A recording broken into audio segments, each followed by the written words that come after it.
요즘 상담을 하다 보면 유독 치매 이야기가 자주 등장합니다. 예전에는 암이나 뇌혈관 질환이 중심이었다면 이제는 치매 대비를 해야 하지 않을까요? 라는 질문으로 시작하는 경우가 많습니다. 그만큼 분위기가 바뀌었습니다. 평균 수명이 길어지고 주변에서도 치매 이야기를 접하는 일이 늘어나면서 막연한 불안이 점점 현실적인 걱정으로 바뀌고 있는 것 같습니다. 그런데 이 지점에서 한 번쯤은 차분하게 생각해 볼 필요가 있습니다. 지금 우리가 느끼는 불안이 과연 현실을 반영한 것인지 아니면 정보에 의해 확대된 것인지를 구분해 볼 필요가 있다는 뜻입니다. 치매 환자 수가 늘고 있다는 이야기는 맞습니다. 관련 통계도 계속 증가 추세를 보여주고 있습니다. 하지만 그 숫자를 그대로 받아들이는 것과 그 의미를 이해하는 것은 전혀 다른 문제입니다. 치매 환자 수가 많다고 해서 모든 사람이 우리가 떠올리는 심각한 상태로 이어지는 것은 아닙니다.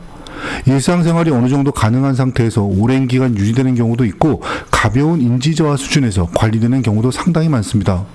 또 비용 측면에서도 마찬가지입니다. 치매라고 해서 모두가 큰 비용을 지속적으로 지출하는 구조는 아닙니다. 일부는 가족 케어로 충분히 관리되기도 하고 일부는 비교적 적은 비용으로 안정적으로 유지되기도 합니다. 우리가 흔히 떠올리는 모든 것을 잃는 치매, 즉 장기간 간병과 높은 비용이 동시에 발생하는 경우는 전체 중 일부에 해당하는 상황입니다.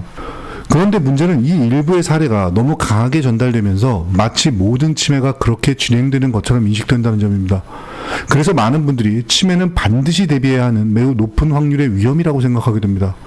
하지만 실제로는 우리가 막연하게 두려워하는 수준의 치매는 확률적으로 보면 생각보다 낮은 영역에 속합니다. 이 부분을 이해하지 못하면 어떤 일이 생기냐면 필요 이상의 보장을 과하게 준비하게 되거나 특정 상황에만 맞춰진 보험 구조를 선택하게 될 가능성이 높아집니다. 최근에는 레켄비 같은 치료제 이야기도 많이 나오고 있습니다. 언론에서도 자주 다루고 있는, 상담에서도 빠지지 않는 주제가 되었습니다. 이 치료제는 분명히 의미가 있습니다. 초기 알츠하이머 환자에게 있어 병의 진행을 늦추는데 도움을 줄 수 있는 선택지이기 때문입니다. 다만 중요한 점은 이 치료제가 모든 치매 환자에게 적용되는 것은 아니라는 점입니다.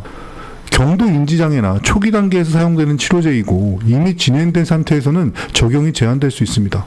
또한 치료 효과 역시 개인에 따라 차이가 있으며 치매를 완전히 해결하는 개념이 아니라 진행을 늦추는 수준에 가깝습니다. 의학은 계속 발전하고 있고 앞으로 더 다양한 치료 방법이 등장할 가능성도 높습니다. 그래서 특정 치료 하나에 맞춰 보험을 설계하는 방식은 장기적으로 보면 다소 제한적인 접근이 될 수 있습니다. 제가 현장에서 더 자주 느끼는 문제는 다른 데 있습니다. 치매 자체보다 더 큰 문제는 치매인지 모르고 지나가는 경우입니다.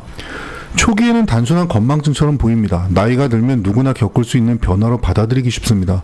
그래서 병원을 찾지 않고 가족도 대수롭지 않게 넘기고 본인도 인정하지 않으려는 경우가 많습니다. 이렇게 시간이 지나면서 진단 시점이 늦어지고 그 사이에 대비할 수 있는 기회도 함께 지나가게 됩니다. 보험은 가입 자체보다도 적절한 시점에 인지하고 대응하는 것이 훨씬 더 중요합니다. 장기요양 등급 이야기도 많이 나오는데 이 부분 역시 현실과 다르게 이해되는 경우가 많습니다. 재가, 시설, 복합급여를 나누어 보장하는 구조는 보기에는 체계적이고 촘촘해 보이지만 실제로는 각각의 조건을 충족해야만 지급이 이루어집니다. 그리고 등급을 받는 과정 자체도 생각보다 까다롭습니다. 단순히 치매 진단만으로는 부족한 경우가 있고 신체 기능 저하나 일상생활 수행 능력까지 함께 평가됩니다. 결국 치매가 있어도 등급이 나오지 않는 상황이 생길 수 있고 그럴 경우 해당 보장은 의미가 없어지는 구조가 됩니다. 그래서 장기요양보험 하나만으로 모두 대비를 하겠다는 접근은 현실적으로 한계가 있습니다. 또 하나 짚고 넘어가야 될 부분은 우리가 흔히 말하는 3대 질병 외에도 실제로 삶에 더 큰 영향을 주는 상태들이 많다는 점입니다. 뇌손상이나 척수손상으로 인한 마비, 당뇨합병증으로 인한 절단이나 실명, 심부전으로 인한 투석, 그리고 장기간 누워서 생활해야 하는 와상 상태까지 이런 상황들은 특정 질병으로 분류되지 않더라도 현실에서는 훨씬 더 긴 시간 동안 간병과 비용이 발생합니다. 그래서 단순히 암, 뇌, 심장만 대비하는 구조로는 충분하지 않을 수 있습니다. 예를 들어 뇌혈관 진단비가 1천만 원 있다고 가정해보죠. 만약 뇌출혈 이후 사지마비 상태로 이어진다면 그 금액이 과연 충분할까요? 치료비보다 더 큰 문제는 그 이후의 삶입니다. 간병, 생활비, 가족의 부담까지 모두 포함되기 때문입니다.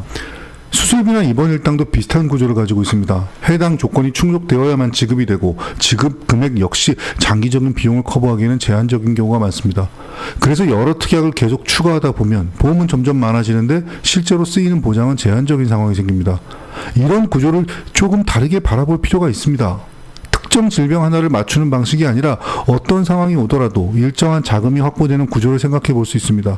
그 중 하나로 종신보험을 활용하는 방법이 있죠. 종신보험의 사망보험금은 약관에서 정한 부지급 사유를 제외하고는 지급이 이루어지는 구조를 가지고 있습니다. 그래서 특정 질병에 해당해야만 지급되는 보험과는 성격이 다릅니다. 이 자금을 단순히 사망 이후의 보장으로만 보는 것이 아니라 가족이 먼저 대응하고 이후 정리하는 구조로 활용하는 경우도 있습니다. 예를 들어 갑작스러운 상황에서 가족이 먼저 비용을 부담하고 이후 보험금을 통해 정리하는 방식입니다. 이렇게 보면 특정 질병에만 국한되지 않고 보다 넓은 범위의 위험에 대응할 수 있는 구조가 됩니다. 물론 이 방식이 모든 사람에게 정답이 되는 것은 아닙니다. 다만 중요한 것은 어떤 보험이 더 좋다가 아니라 내 상황에서 어떤 구조가 더 현실적인가를 보는 것입니다. 지금까지 많은 분들이 보험을 준비하면서도 보험, 부동산, 상속, 가족재정 구조를 따로따로 생각해 오셨습니다. 하지만 실제 삶에서는 이 모든 것이 하나로 연결되어 있습니다. 그래서 이제는 상품 하나를 선택하는 것보다 전체 흐름을 함께 보는 접근이 필요하다고 생각합니다. 보험은 결국 불안을 해결하기 위한 도구입니다. 그 불안을 키우는 방향이 아니라 현실을 이해하고 균형 있게 준비하는 방향으로 사용되어야 합니다.